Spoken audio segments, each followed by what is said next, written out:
escreve aos Romanos, no capítulo 8, versículo 31.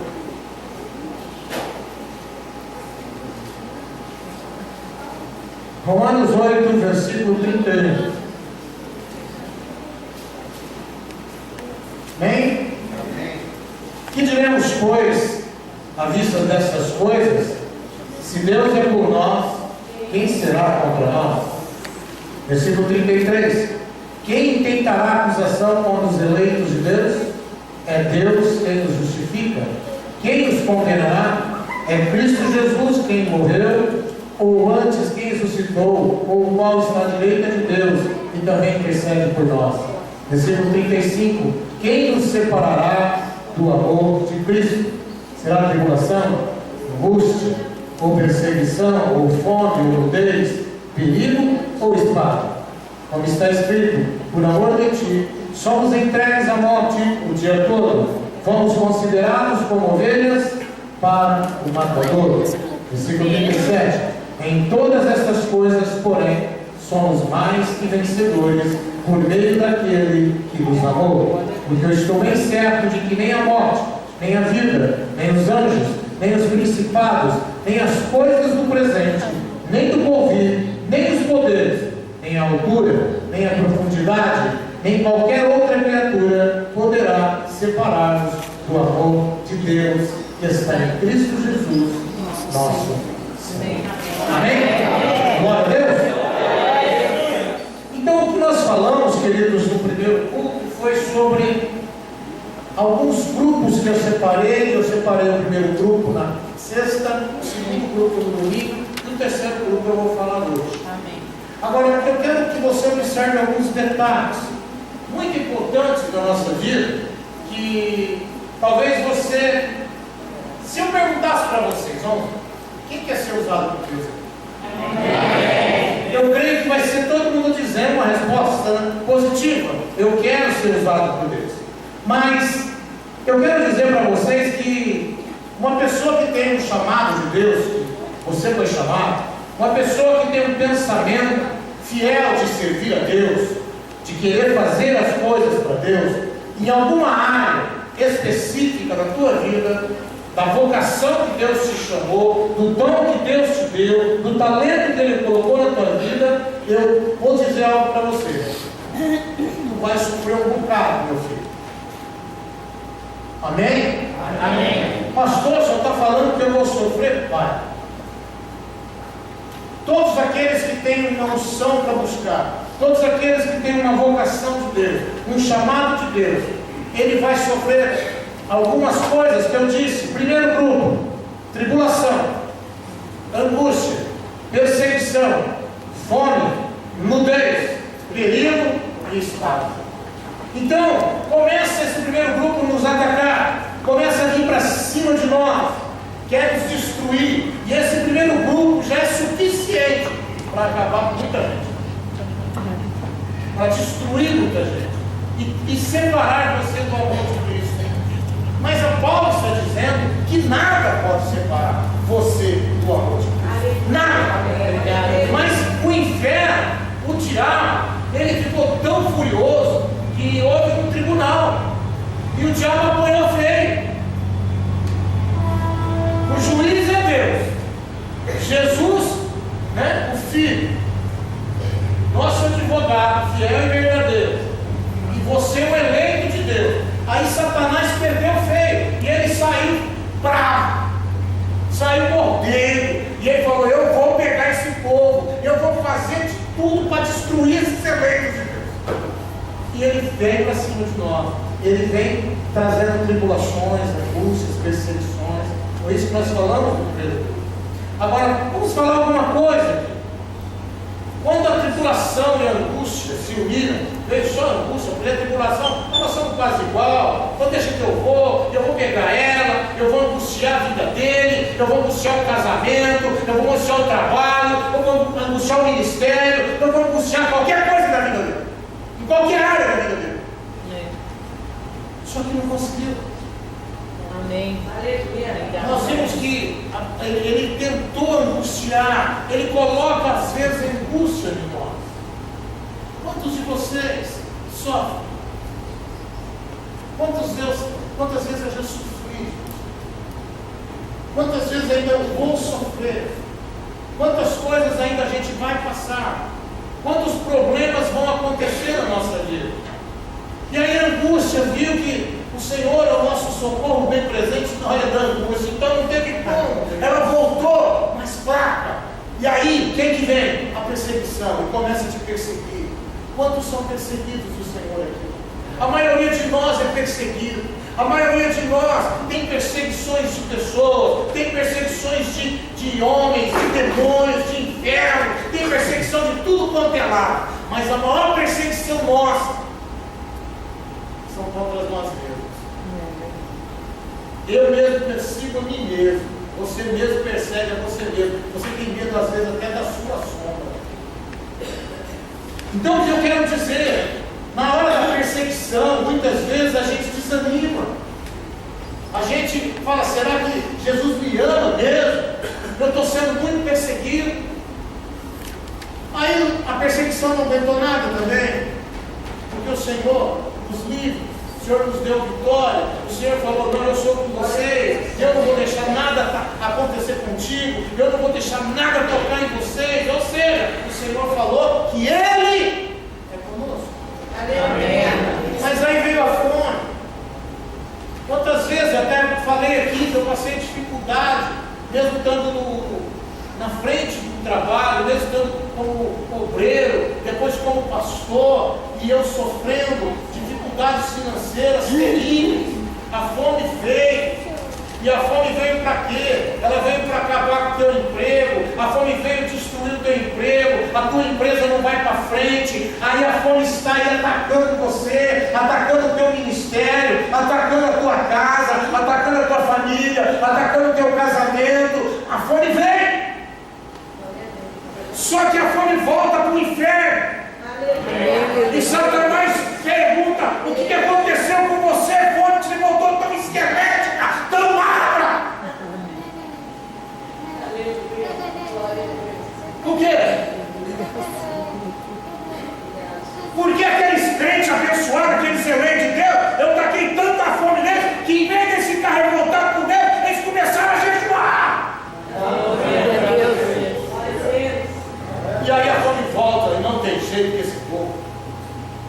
Aí ele coloca nudez, aí ele coloca o perigo, e depois ele coloca a espada. Quantas perdas você já teve, pessoal? Quantas coisas você já perdeu? Eu já perdi muita coisa. Mas não foi isso que me separou de Jesus. Não é isso que pode separar você também. A palavra de Deus diz: se Deus é por nós, é Deus que nos justifica. É Deus que justifica você. Deus justifica cada um de vocês. Então fique em paz. Deus vai prover aquilo que você precisa na hora da fome. Deus vai te dar liberdade. Deus vai fazer você livre. Deus vai tirar você das perseguições, porque Ele vai estar junto contigo. Ele vai responder aquilo que Satanás te atacar. A espada que Ele colocar na tua frente, Deus colocou uma armadura em você, e nada pode te atingir, porque Ele é contigo.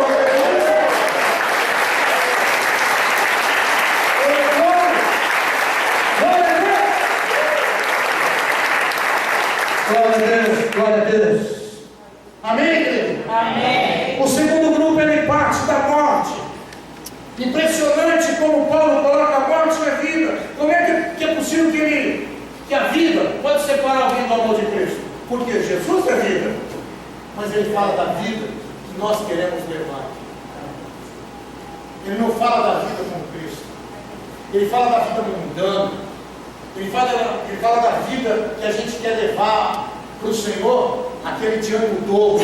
Uma hora está com Deus, uma hora está com o mundo. Uma hora está falando de Deus, uma hora está falando do diabo. Uma hora está falando de igreja, uma hora está falando de carnaval. E está falando disso, falando daquilo. Ou seja, está com o ânimo dobro, personalidade dobrada. Não tem uma coisa certa. Não é correto, não é sincero. Não sabe o que é da vida.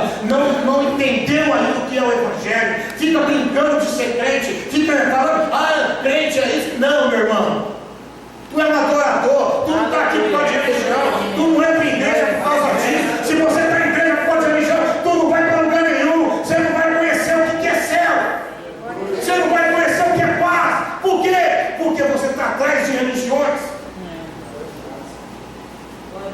Aqui não se fala de religião, aqui fala-se do que? De adoração. Você precisa entender que o Evangelho é adorar. O Evangelho do Senhor é boas novas, é boas notícias. O Evangelho do Senhor é coisas novas, igreja. Para de ficar vivendo de museu. Amém. Religião é coisa de museu. Às vezes a gente não entende isso.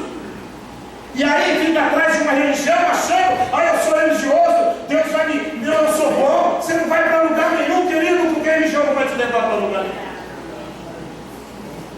A religião vai te levar para um lugar a qual o diabo quer. Aonde que ele quer? Para o inferno. É isso que a religião leva. Pode ser crente, pode ser católico, pode ser macumbeiro, pode ser espírita, pode ser qualquer tipo de religião. Toda ela vai te levar para o inferno. Pastor, você está falando que crente? Sim, o diabo não é crente. Não tem um terço de anjo que era crente também está no inferno? Vamos falar para o teu vizinho, crente também vai. Inferno. Amém? Precisa entender isso. Amém. Só vai para o céu quem é adorador. Só vai para o céu aquele que adora o Senhor em espírito e em verdade. Não é essa morte que vem aí, que acaba com a nossa matéria. Não, nem a morte pode separar você do amor de Cristo. Por quê? Porque você não vai conhecer a morte. No momento que você cair aqui, você se levanta lá. No momento que você deitar aqui, você se ergue lá. No momento que você for embora daqui, você aparece lá para glorificar o nome desse Deus que é o meu pastor.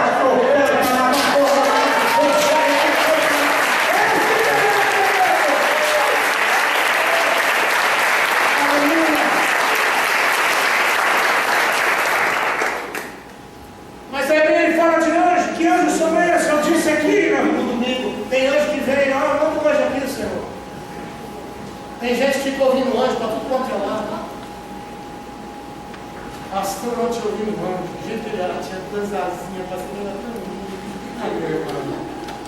Eu não conheço esse anjo, não. Pode ser que tem na Bíblia alguma. Eu não conheço. A Bíblia fala que tem anjo que tem a asa no pé, asa na cabeça, nas costas. Só tem um aqui que tem 6 asas. Imagina se ele entrar aqui e bater nas 6 asas uma vez? O que tu faz?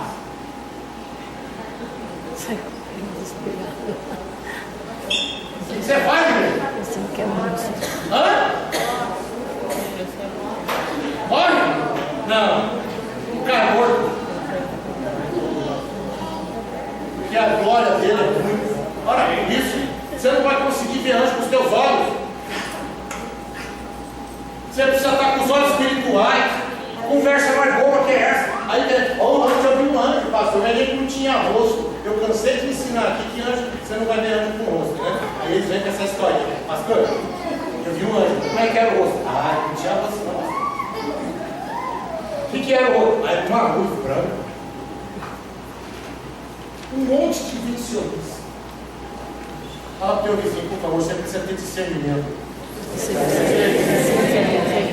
Quem é anjo de Deus, quem é anjo do capeta. Porque os dois são iguais. Não sabia? Foi Deus que criou o anjo. Não foi o diabo. Agora Deus não criou os demônios. Agora quem criou os demônios? Quem? Quem criou os demônios? Onde que o diabo não cria nada?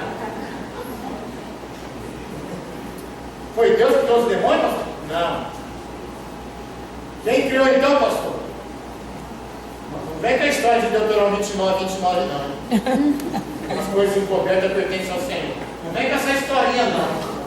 Vamos parar com esse negócio aí. Né? Quem criou então? Eu já expliquei para vocês aqui. Coloca um pedaço de carne aqui. O oxigênio.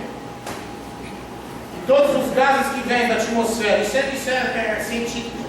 Começa a aparecer o que naquela carne? Lixo. Os bigatos? Mas peraí, como é que a carne é? A carne cria bigado?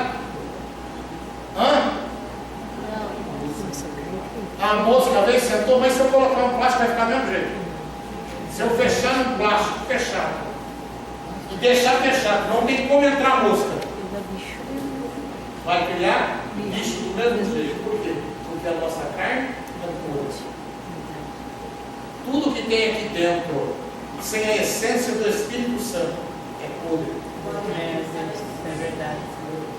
Tudo que tem dentro de nós, sem a essência do Senhor, vai ser tão fedido que ninguém chega perto. Você chega perto de um cachorro, já é fedido demais, morto, não é? Imagina o ser humano. Pastor, fede mesmo? Alguém já chegou aqui? Eu já. E do meu próprio irmão.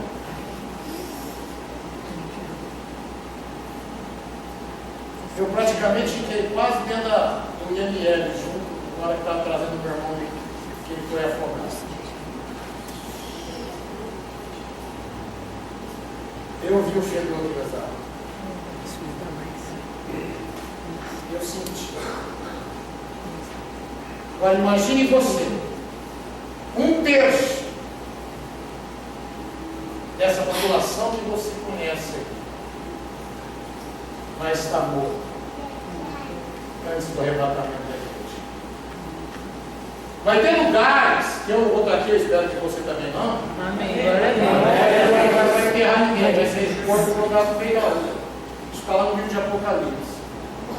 A morte não pode separar você do amor de Cristo. Aleluia. É isso que eu quero que vocês entendam. Então, o segundo grupo está aí. Por isso que nós falamos. E aí depois nós entramos no terceiro? Não, vai ser agora.